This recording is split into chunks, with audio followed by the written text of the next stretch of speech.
Perfecta sofa olaraq biz skeletlərimizdə 2 cür ağac növündən və 3 növ cigdən istifadə edirik. Bu ana bizim materiallardır. Ən əsas istifadə etdiyimiz ağac növlərindən biri şam ağacıdır.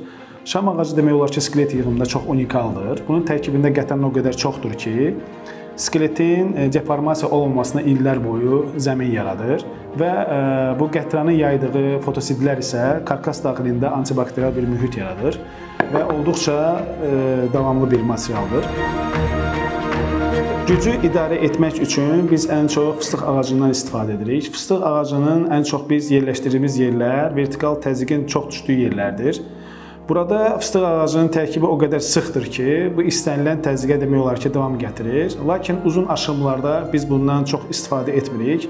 Orada müəyyən vaxtlarda, müəyyən müddətdən sonra deformasiya olub, skeletdə deformasiya yarada bilər. Yəni bu risk var. Bu iki növ ağac növlərinin birləşdirilməsində isə ciklər mühüm rol oynayır. Ciklərin unikal quruluşu elə bir şəkildədir ki, illər keçsə də onun boşalmasına və zəifləməsinə imkan yaratmır. Qısaca desək, bizim mühəndislik yanaşmamızda şam ağacı divanın elastik əzələsi, dik donun bağlayıcı toxması, fıstıq isə saçılmaz onurğasıdır.